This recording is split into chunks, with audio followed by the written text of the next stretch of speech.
But instead you just focus on a woman talking about problems women have.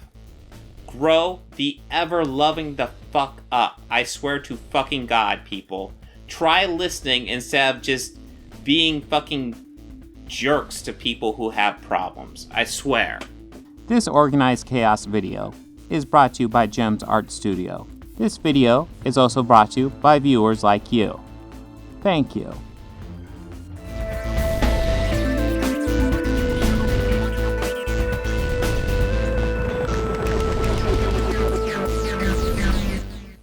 Hello again. Doing a request again. And I know I have lots of requests on the backlog. A couple people remind me of requests they want me to do. And I swear I am getting to them. But there's this mix of requests, but there's also videos I see that I want to cover. So I try to do a good mix. I think I try to jump between requests and something I want to cover back and forth fairly well. But this request was kind of timely, so I was like, let's go ahead and do this. And I kind of don't want to do this, but I know I should. Not directly connected, but could you take a look at the latest Critical Drinker video about She-Hulk? So, last week I covered Critical Drinker's video on She-Hulk. Unfortunately, he hadn't fucking seen She-Hulk. So he did a review where I assumed he'd be talking about like the first episode or two, and he hadn't even seen it. And now, since then, he's done another video on She-Hulk. And I'm going to assume he's seen it. But Jesus Christ, I don't know anymore. I've covered what? How many videos on She-Hulk have I covered so far? And I think Nerdrotic is the only one that actually bothered to fucking watch it. Nobody else has watched it. Maybe Critical Drinker has seen it now. I'm hoping he has. He did a 14-minute video on it, and it is getting hella views. It's got 2.4 million on it so far. Whew. But let's see. Did he actually fucking watch it? We will find out. So, what we have is She-Hulk, a lesson in terrible writing. Listen, I'm not going to sit here and say She-Hulk's the greatest thing ever. She-Hulk is just kind of a funny show. And that's what it's meant to be. If you were looking for a dark, serious drama with She-Hulk, I don't know what She-Hulk comic books you were reading, but no. It is possible for She-Hulk to have dramatic moments, but She-Hulk as a character in the comic book and has always been kind of a lightweight, funny character. And I feel like while the MCU doesn't copy her comic book stuff perfectly, fun fact, it never copies it perfectly. MCU's always been kind of loose with the details. I feel like it also does what the MCU also always does, and capture the spirit of the characters really well. And I feel like it's a good representation of She-Hulk. So now, like a lot of people, I tuned into the first episode of She-Hulk last week with, how can I put this, somewhat modest expectations. Basically, I expected the show to be just another lazy Marvel TV product, written and shot as quickly and cheaply as possible to keep the content sludge pipe flowing, with lame attempts at witty humour and an extra large helping of complaints about how generally awful and stupid men are. And well, that's exactly what we got. And I think one particular scene towards the end of the first episode pretty much encapsulates. Fuck! I'm sorry, I'm sick of this fucking scene.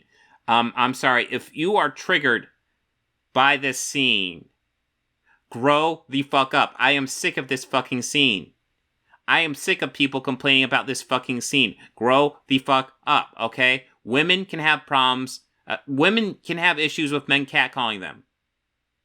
Women can have issues being mansplained to. It is not wrong for her to complain about that.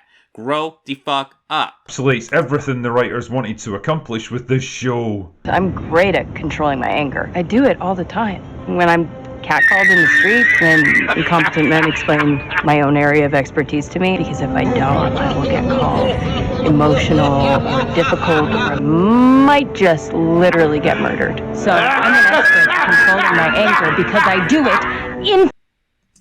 Yes, women problems, and the only way we address women problems is by laughing at them, right, guys? Because that's respect for you. Somebody says they have issues with something, you just laugh in their face. They'll love you for it. he's really marketing this towards incels, right? Because, yeah. Here's some advice. Listen, if you want to talk to women, number one, talk to them like they're a human being. Talk to them like you would a friend. Talk to them just like an average human being, because guess what? That's what they fucking are. And number two, if they tell you they have a problem with something, fucking listen. That's part of the problem. You guys are hearing her talk about this stuff, and you're not listening. You're just like, oh, that's dumb. Why are you saying that? Because she has issues.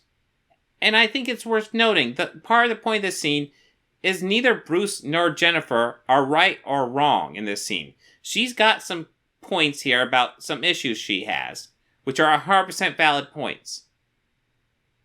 But the fact is, she also needs to maybe listen to Bruce, because while her situation is different from Bruce, he can give her some advice that she is not going to know unless she listens to him. This isn't a situation where she's 100% in the right and he's 100% in the wrong, and the writers are not portraying it that way. In fact, if you want proof they are not portraying it that way, look at the previously episode clips put together for episode 2, where they demonstrate how how Bruce is wrong and she's not gonna be a superhero, and then she immediately becomes a superhero, proving that, yeah, Bruce was right. I was right and Bruce was wrong, and I never have to be a Hulk. Do your thing. Oh, right now in front of everybody? Who the hell are you? Jennifer Walters, attorney at law. But instead you just focus on a woman talking about problems women have. Grow the ever-loving the fuck up. I swear to fucking God, people. Try listening instead of just being fucking jerks to people who have problems. I swear. Infinitely more than you. You serious? Oh my goodness, whatever could they be trying to tell me here? Now, as tempting as it is to sit and mock She-Hulk for its awful writing, cringy dialogue, flaccid CGI, heavy-handed gender politics, I do think the CGI is interesting, because I actually thought in the first episode the CGI was pretty good. And the second episode, like, it started spotty, but then when she was in the law office, it looked better. The CGI has been spotty, is what I'm saying. I think it's better than in the initial teaser trailer they released a while ago, where it was all pretty shitty. Here, there seems to be mostly good CGI in the actual series, but with definitely spotty spots. amateur acting, nonsensical editing. Amateur acting? The acting's been fine. You gonna give me an example of the amateur acting? Or are you just gonna say shit? And terrible. Yeah, no, Neurotic brought up the editing of that fight in the courtroom for the first episode, and I did have to give him credit. That was pretty sloppy editing. What I suspect is, honestly, it's a budget-saving thing to do less CGI, so they had less CGI She-Hulk to work with for that scene. So they just worked with what they had. So I don't know if it's an issue with the editors or the issue with the CGI artist. Which, by the way, you guys are going to complain about the CGI, but you're not going to bring up the problem, is that CGI is a new division in Hollywood, and it is not unionized. So they work super cheap. To fix it, they need to fucking unionize. Absolutely needs to happen. Not only would CGI become better looking, but these people would make a lot more money doing the thing they love. So this absolutely needs to happen. We need to unionize this stuff. If you don't complain about the CGI in this stuff, then yes, you're willing to speak out pro-union for these guys. Pacing, but don't worry, I'll come back to that in another video. Believe that! I actually wanted to use this Oh god, he's going to do another video on this. I don't want to do any more Critical Drinkers She-Hulk videos. I don't. for something positive for a change. Because the more I think about it, the more I realise it's basically a textbook example of how not to structure a story and how not to develop a protagonist. So why not turn it into a bit of a learning experience for all of us? Grab your pens and notebooks, dear viewer, because it's schooling time. Now, as hard as it may be to believe, it is actually possible to make Jen's infamous rant function in context. But the problem with this episode is twofold. One, it doesn't actually show us any of the things she's complaining about, and two, it fails to establish. So, you need a scene where she's catcalled. And fun fact, it actually does begin with a little bit of mansplaining at the beginning. It's not huge, but she does her speech, and that dumbass lawyer gives some genius suggestions. The highlight being, hey, maybe I should deliver that speech. So we actually do see a little bit of mansplaining, if you're paying attention. No, we do not see her get catcalled. Do you fucking need that? Have you never seen that before? Establish Jen as a sympathetic, likeable character that we care about. The writers wanted a big emotion. Well, that's the thing. At this stage in the episode, she's kind of being a brat to Bruce. She's kind of just she feels like she has this thing under control, and she honestly feels like Bruce is mansplaining things to her, which isn't 100% accurate because she's going through something. And the person who has the most experience dealing with this situation is Bruce. And what they're going through is very different, but still Bruce. Bruce has the most experience, and he is just genuinely trying to help. And she's dismissing it essentially as mansplaining, which is a problem on her part.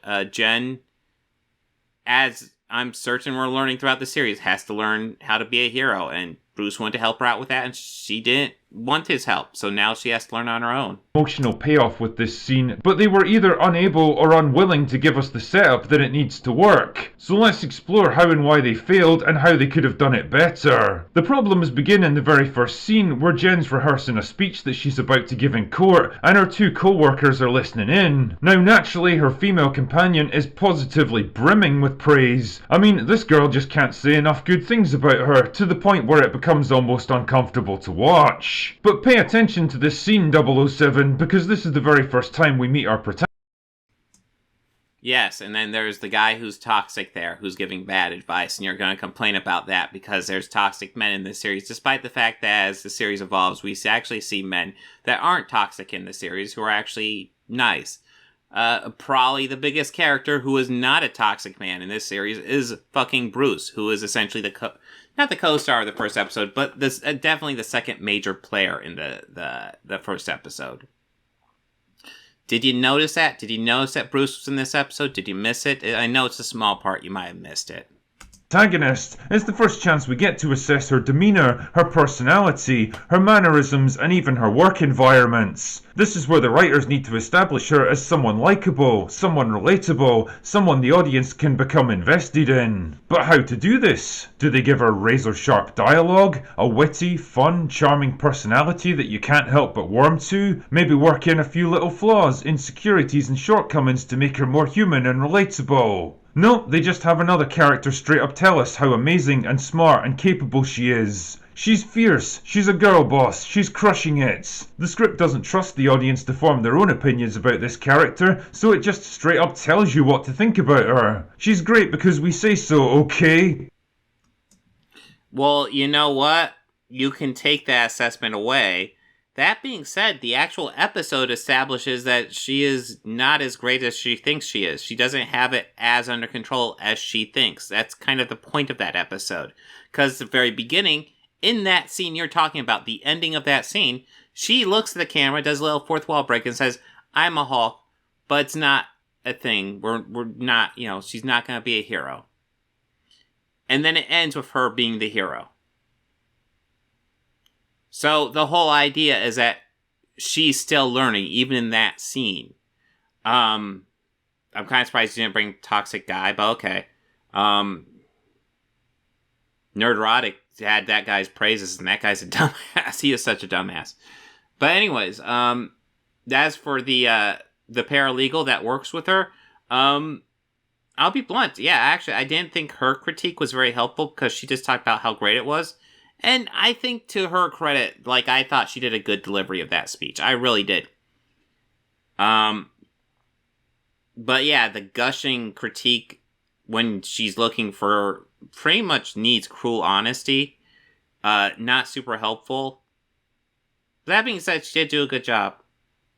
Don't question us. This kind of thing is a hallmark of weak, insecure writers who don't have confidence in their own work, and it's happening. Well, I mean, you missed the entire point that she's not that thing you just described.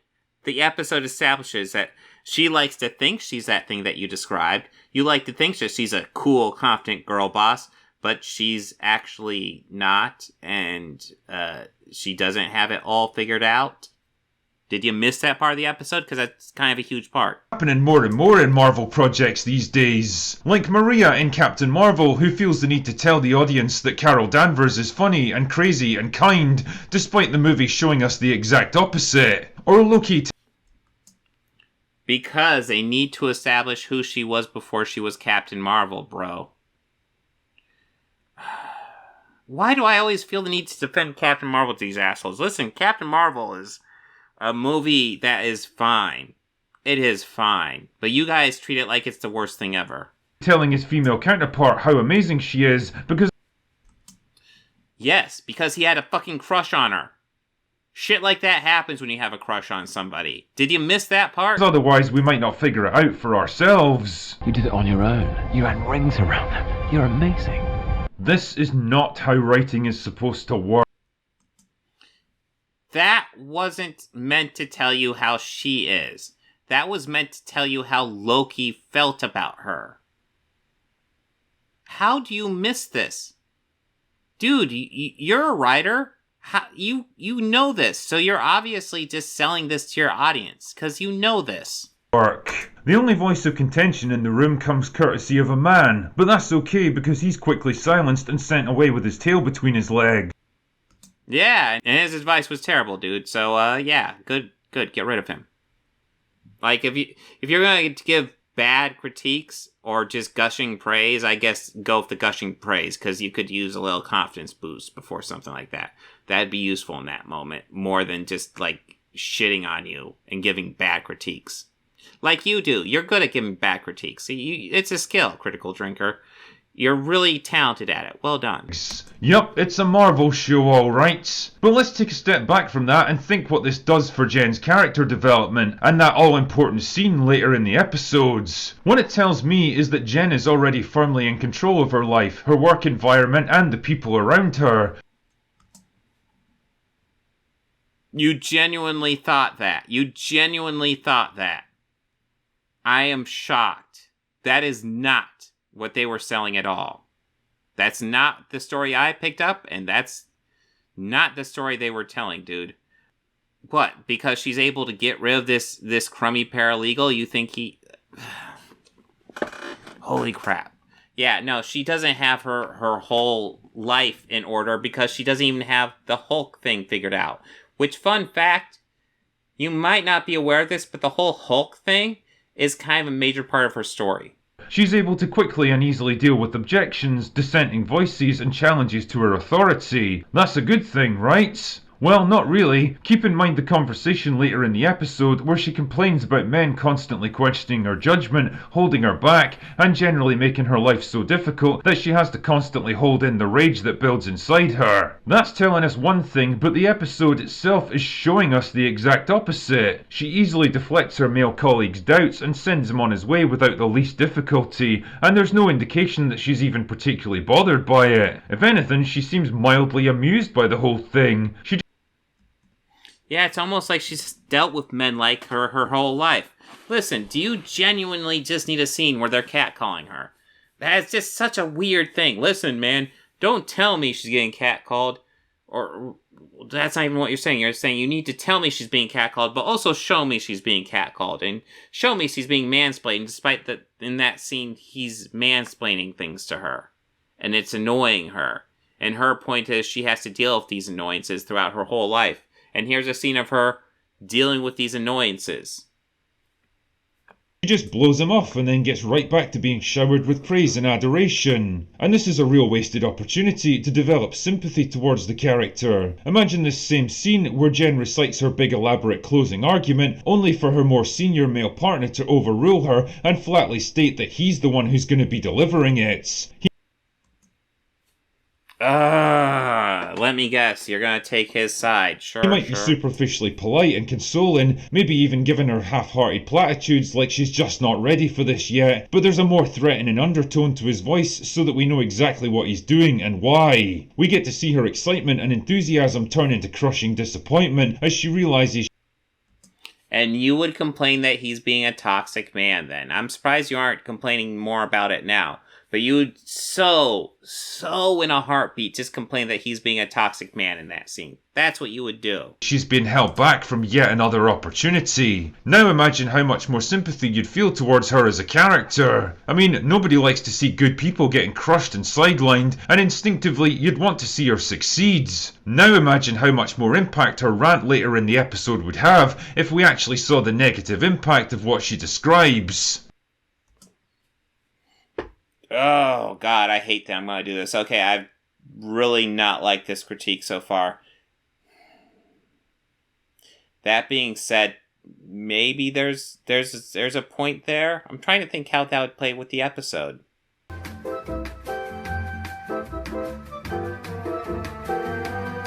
Because here's the deal. If that does happen, yeah, she'd still have to Hulk out the end.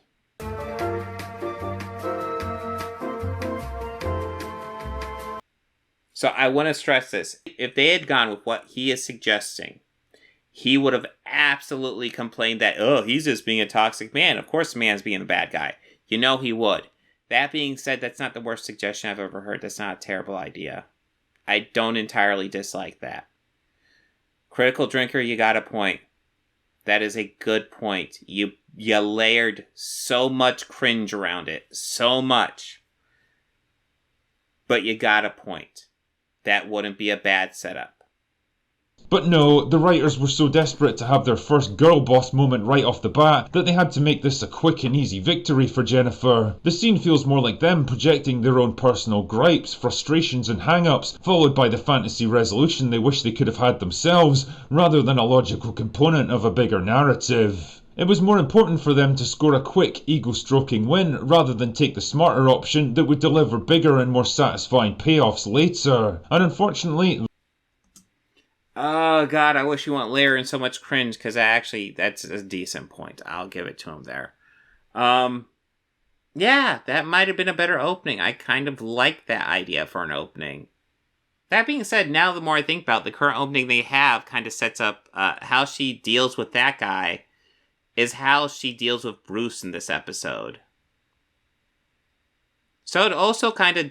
the opening they have sets up her character fairly well, where, you know, she feels she's got it under control. Because that's the thing, the whole episode, that opening, she feels like she's got all under control and she can ignore that guy. And then she gets her powers, but she feels like she's got all under control so she can just ignore Bruce. And then, in the end, when they all come together, she realizes she doesn't have it 100% in control. Now, that being said, that guy is really not a good stand-in for Bruce, because Bruce is just genuinely trying to help, and he's just being a toxic asshole. So he's not a great stand-in for her, but I definitely see what they're going for. I see Drinker's point as well, though, and it's not the worst point ever. I hate to say it because he's, like I said, he's layered in so much cringe. That's a common thread in this show. Like in the next scene where Jennifer and Bruce are involved in a car wreck. Bruce gets knocked unconscious in the crash and Jen's forced to drag him from the wreckage, and in the process, some of his blood mixes with hers and she turns into the Hulk. Now imagine for a moment. Okay, why that, They were in a car wreck, she pulled him out, some blood got into her system, and she turns to the Hulk. I would love an explanation on, are you going to explain it, or is your whole explanation, or are you just kind of doing this veiled thing where, woman do something? Because I swear that's what you guys do, you complain about women do something, It's And ridiculous. how much more impactful this scene might have been if Bruce had been the one to survive the crash and Jennifer had been badly injured instead. How does it change anything? It's the same story, and Bruce be the one to survive the crash. They both survived the crash, dude. Bruce isn't dead. So bad, in fact, that conventional medical science could do nothing more for her. Faced with a difficult choice, Bruce reluctantly gives her a blood transfusion, saving her life at the cost of her humanity by turning her into a Hulk. That would open... He would have to take her somewhere where only his blood would be accessible. Because there's a very good chance if they took her to a hospital, they could probably have a blood match for her. Maybe not. That being said, I see what they're going for here. They don't want to make it Bruce's choice because this isn't Bruce's story. This is her story. So the fact is, she ends up becoming the Hulk because she saves Bruce. Which is a common superhero thing. She saves the day, and her penance for saving the day is that she gets Hulkified. Open up a lot of pretty interesting possibilities for their relationship. On the one hand, Jennifer would be rightly pissed.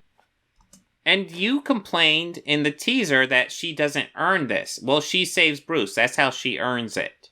For some reason, she decides to go through the same process that Bruce did to become the Hulk. Why would you voluntarily undergo such a traumatic, dangerous, life-altering procedure? Don't know. So they literally give her an actual explanation on how she earns it. And now you're saying, oh, they shouldn't have done that. They should have made Bruce in charge. Pissed that Bruce performed an invasive and life-altering medical procedure without her consent, and now she has to live with the long-term consequences. And on the other, you could have Bruce racked with guilt that he basically ruined her life, but also defiant because he ultimately took the difficult decision needed to keep her alive. That could result in a lot of conflict, but also...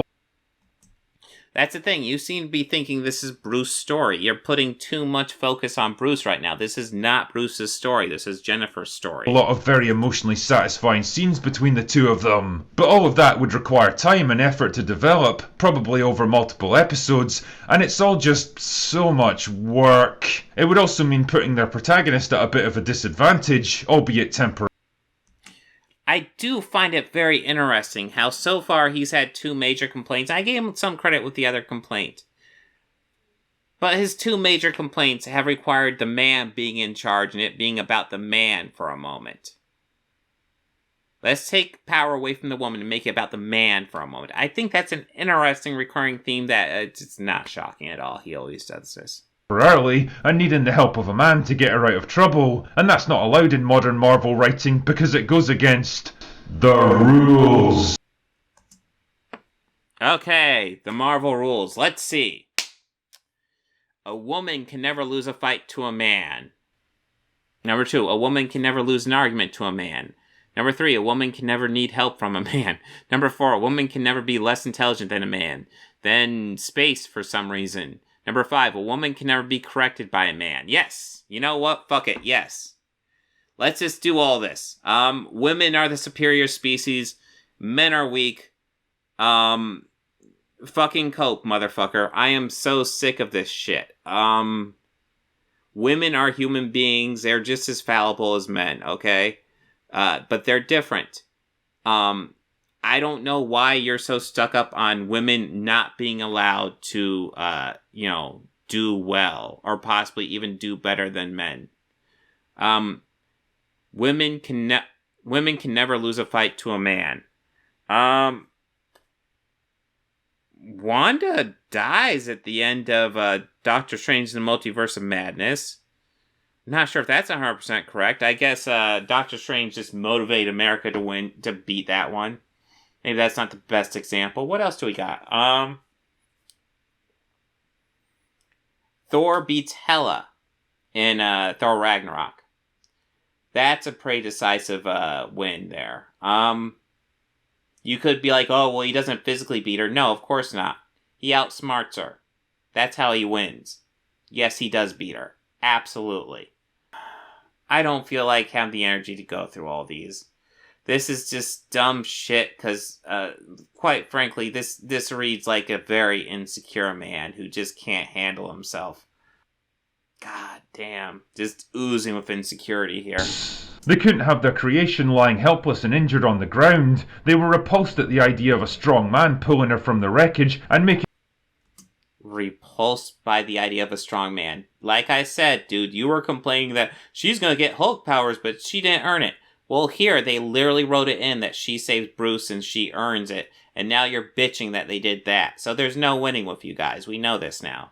Making important decisions about her future without her inputs. And so, just like the opening scene that could have been the setup for a satisfying emotional payoff later, they instead took the short-sighted option and went for a quick, easy and cheap win.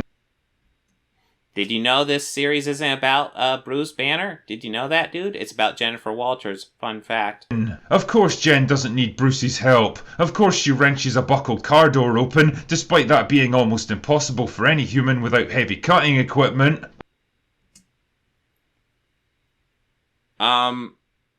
Okay, yeah, are you assuming she doesn't have adrenaline? I just assumed it was adrenaline. I assumed the door was weakened as well from the damage. There's lots of things that could lead to that happening, dude. Of course she carries his unconscious body away from the wreck, despite him weighing 50 or 60 pounds more than her. Well, it's not like she calls him over her head. She drags him out. And adrenaline, dude. She's awesome. She's a boss. She's killing it like she always does. And it's only because of this weak, dumb man's injured body that she happens to get some of his blood on her. Weak, dumb man? Dude, you've officially done a lot more shitting on Bruce than this series has ever come close to. In fact, this series has not shit on Bruce at all that I can think of, but you've successfully shit on him in that couple of seconds way more than I think the entire MCU has ever touched on. Weak, dumb man. There was a serious car wreck. He got injured. He had his inhibitor on so he didn't become Hulk. And that caused him to bleed into her and she became Hulk. She-Hulk. How's that being a weak, dumb man? It's a fucking car wreck, bro. What a selfish arsehole. Anyway, so she... Selfish asshole? Oh my god, man. Jesus. Hulks out and wakes up sometime later in the bushes outside a bar in the middle of nowhere, and after staggering into the bathroom, she immediately encounters a group of comically helpful women who slather her in makeup, force her into some cheap clothes, and send her on her way, only for her to run into a group of... Yeah, I always thought the clothes thing was weird. At best, what I'm assuming it is they came in, assumed that she was assaulted in some way, and trying to make her feel a bit better by dressing her up. Which, okay. I'm not gonna lie, I had to think about for a little bit to come up with that, but I could see that making sense. Evil men outside. I mean, I assume they're... Yes, they were getting very rapey with her. Yes, they were evil. Evil because that's clearly what the writer wants us to think. The problem is that they don't really do anything all that bad. I mean... Well, yeah, because before they get to it, she hulks out. But yeah, they're definitely intimidating her. And they're definitely unwelcome.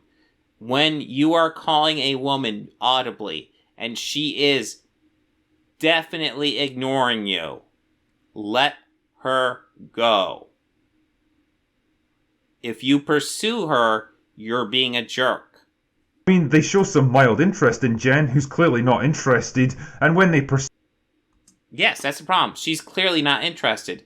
And now they're surrounding her in this scene you're showing. They are surrounding her, which is very intimidating and very fucking rapey. Very, fucking gang rapey, I want to say. Not cool. Not cool at all. She hulks up and almost kills all of them, and it's only the intervention of Bruce at the last second that saves their lives. Yeah, and you know what? I wasn't really feeling sorry for him, because as I said, they were getting very gang rapey with her. Not cool. Not cool at all. Now, they didn't, because it all got interrupted. And that's good, because, gang rape is bad, but they were surrounding her. That is not cool. And that's it. The big payoff here is Jen scaring the crap out of a bunch of dude bros who normally would have been scary and intimidating to her. The big payoff here is this is the first time in the series where we see She-Hulk. I don't... Obviously, you're catching this and misrepresenting it. And whose only real crime was being a bit too forwards. Now, being a bit too forward. My God. Being a bit too forward. Yes. You call a woman and she ignores you very purposefully. Like she clearly hears you and she's very purposely ignoring you and walking away from you. You do not follow behind her and surround her with your friends. That's not called being a bit too forward. That's called being fucking gang rapey. You do not ever do that. I can't believe you're defending them. Why am I saying I can't believe you're defending them? Of course you're defending them. Now take a moment to think about this for what it really is, a logical building block of a larger story. Think about how much more impactful this might have been if it had happened earlier in the episode, before Jen's transformation. Imagine she was making her way home after a shitty day at the office, like, for example, getting passed over for a big court case, only to run into some drunken assholes who start harassing her. At first she tries to ignore them, then she politely declines their advances, but still they keep it up, getting more surly and abusive as the scene continues. We get to see and feel her growing panic and anger, and how hard she has to struggle to keep from losing her temper, and by the time they finally get bored and leave her alone, she's exhausted and upset from the ordeal. Yes, maybe they get bored and leave her alone. Or maybe they gang rape her. We don't know. The fact is, if they were just like, being a bit too forward and not backing down, still not cool, but they're friends and they're surrounding her. It's really not cool. Just being one guy doing that is not cool. But the fact there's friends surrounding her adds a whole nother fucking level. How are you this goddamn dense? I know, because that's what gets you the YouTube ad revenue. To be this dense and defend those poor innocent men. Get those sweet, sweet MRA YouTube dollars, dude. Think how much more we would empathise with her then, and how much more impact that big emotional payoff at the end of the episode would have had. But nah, the writers didn't want to do that. They wanted to do an easy, breezy comedy where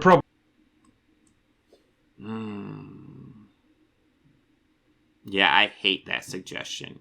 So far he's had 3 rewrite suggestions, which is bad for critique. Rewriting in general is not a good idea for critique. You should judge the media you have, not the media you want.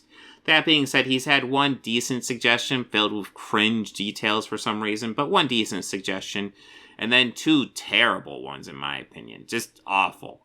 Problems get resolved almost as quickly as they appear, and the main character just kind of bounces from one win to the next. They wanted the female power fantasy of standing up to male bullies, of being the bigger, stronger one for a change, of putting men in their place.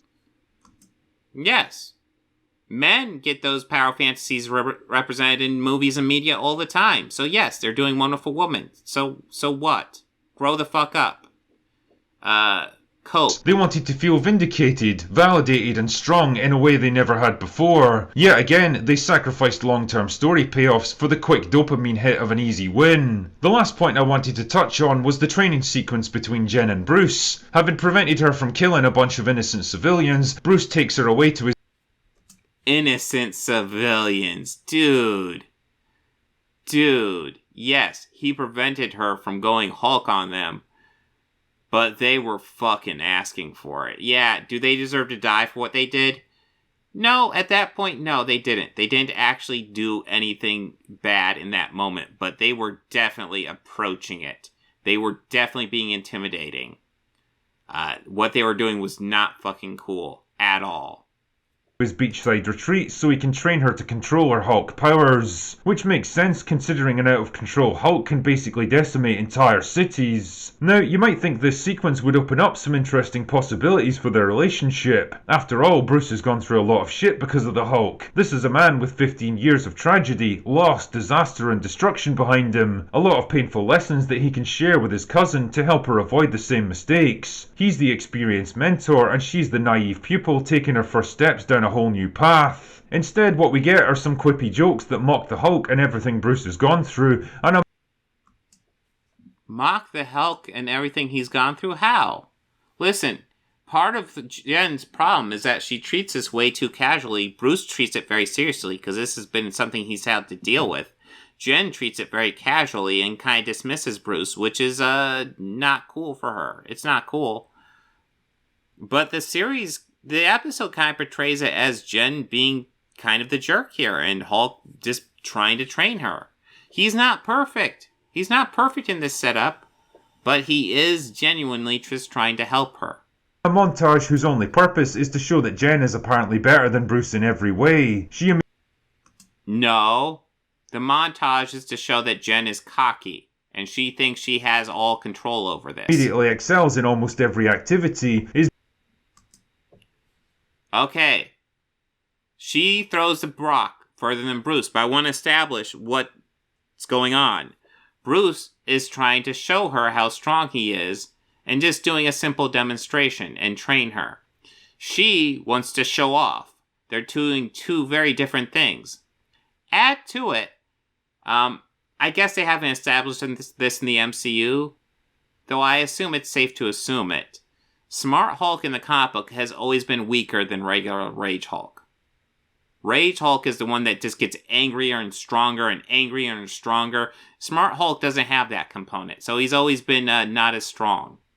So yeah, there's lots of different ideas as to how she throws the rock further, and the fact that you guys are so triggered that she throws the rock further tells me they need to do it more. Because Jesus Christ, people. Get the fuck over it. What if She-Hulk is stronger than regular Hulk? What if she is actually stronger than full-on Rage Hulk? Is that a big fucking deal? I kind of don't give a shit. I genuinely don't give a shit. So, yeah. Is Bruce's equal or even his better in every competitive event? But she's not. She's overconfident. That's what they're showing. And on the one occasion where he demonstrates superior strength, she openly mocks him for being goaded into showing off. It's just that toxic male pride talking, I guess.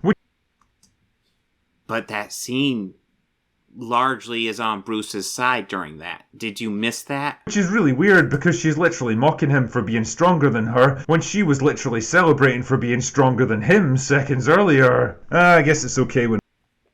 Yes. Because she was showing off in that scene. And he wasn't. Women do it. Actually, now that I think about it, that should pretty much be the slogan for the MCU at this point. You know what? The way you guys freak out about all this stuff, yeah. Go ahead. You know what? You know what my issue is with the MCU? My issue with the MCU is that we've had movies like fucking Shang-Chi. I'm sorry. Shang-Chi isn't a woman. What's that doing in the MCU? Fuck that movie. We have, what else? We got Spider-Man, No Way Home. We got Doctor Strange in the Multiverse of Madness. We got Thor, Love and Thunder. That's 4 movies out of 6 so far. 4 movies out of 6 that star men. This MCU is not what it's supposed to be. There's 4 men. How many women were in Marvel Phase 1? Or 2? Big old 0. But we get 4 men in the MCU? And 0 women in the male CU? Marvel needs to up their game. We need more women. All the women. All the characters just be women. All of them. All of them. Marvel's half-assing it. We need all women characters now. From now on. Because if for no other reason, you guys would just freak the fuck out. Because it's ridiculous how easily you guys are triggered. Ridiculous. Point. But more importantly, it yet again blows another perfect chance to have some kind of meaningful character development between the two of them. Bruce has got nothing to teach her, no lessons to impart, and no wisdom to pass on. That's Jen's mistake. She assumes Bruce has nothing to teach her because their situations are different. So she makes the incorrect assumption that he has nothing to teach her because he's trying to teach her how to be a hero, and she's like, I'm not going to be a hero. But of course, she eventually learns she does have to be a hero, and she should have been paying attention. This episode is on Bruce's side, dude. It's all just as shallow, insincere, and meaningless as, well, basically every single moment of Thor. Listen, man, this is not a deep show at all. It's a fairly light comedy. But, yeah, you're making it sound deep from completely fucking missing it. Apparently it goes over your head. But of course we know it's not actually going over your head. You get it. You're just misrepresenting it for your fans. Yeah. Thor Love and Thunder. The only purpose of this segment is to bring us to that all-important emotional payoff. Now, just imagine how much more impactful that whole scene would have been if the writers had done everything I've suggested in this video. But one scene, one writing change that you brought up, where I could see arguments for keeping it the same, but I could also see your point too. That's it. All your other suggestions have sucked balls, dude. they didn't. Just like the toxic male lawyer, just like the car crash, just like the drunk guys outside the bar, this episode is all about having Jen breeze through every situation with absolutely no difficulty. It's all Yes, that's the entirety of the series. You clearly understand She-Hulk. She breezes through everything with no difficulty. You fucking nailed it. You are a brilliant writer. You know what you're talking about. Fucking brilliant. Brilliant analysis. Really brought your A game to it. about the easy wins, the cheap dopamine hit, the constant search for validation and ego stroking. What you ultimately end up with is less of a story with properly constructed setup leading to satisfying payoffs, and more of a kind of group therapy session. A chance for the writers to project all of their hang-ups and gripes and petty first world frustrations onto a bunch of on-screen strawmen that can be quickly and easily knocked down by their idealized self-insert persona. It's not about telling an interesting story or faithfully adapting the source material. You know, it doesn't, like many Marvel properties, it doesn't follow the actual story very well at all. But it actually is super faithful to the spirit of the character. This feels like It's She-Hulk. about them. It's about making them feel better, stroking their egos, validating their life choices. It's weak, cheap, selfish writing from people who either can't or don't want to produce anything better. But hey, if you've got any interest at all in the business of storytelling, then She-Hulk is basically a perfect example of what not to do. And that being the case, maybe it does have a useful purpose after all. Now, since I've spent so long talking Oh, buy my book. No. If you actually use these, tips, then no. You're not a good writer. I suspect you're probably a better writer than that video represents you as. Maybe not. I haven't read your books. I have no intention of reading them. But yeah, God. I will give She-Hulk credit for this. It really gets you guys triggered and really lets you show off your sexism. God, you seem so interested in making She-Hulk about the male supporting characters when that's not what the series is at all. It's about She-Hulk. And I don't know why you can't let a series exist being about She-Hulk. Why does it have to be about Bruce's agonizing decision to give her blood? After you made that teaser video where you complained that she needs to earn it. Well, in this episode, she earns it. And now you're complaining that she earns it when Bruce needs to give it to her, according to your writing perspective. Pick a fucking lane, bro. And as for, what? This needs to happen earlier so those guys can fucking gang rape her? The fuck, man? Of course, he makes this all about the poor innocent men. The men aren't being well represented. Those poor men. Despite the fact that during the training montage, the series is clearly on Bruce's side through that. She's being kind of a brat to him.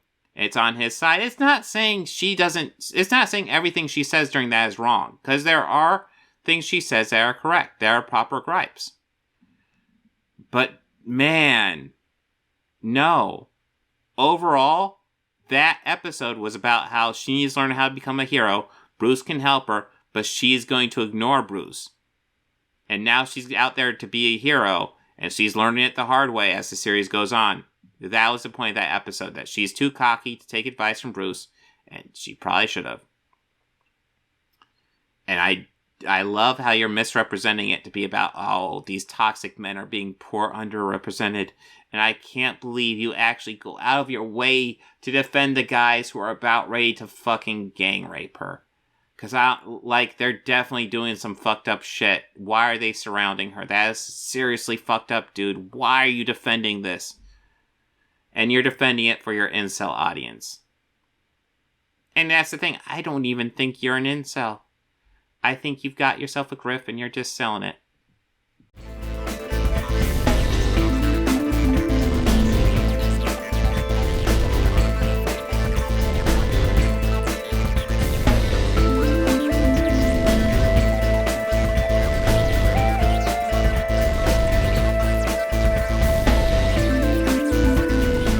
They think order and chaos are somehow opposites and try to control what won't be.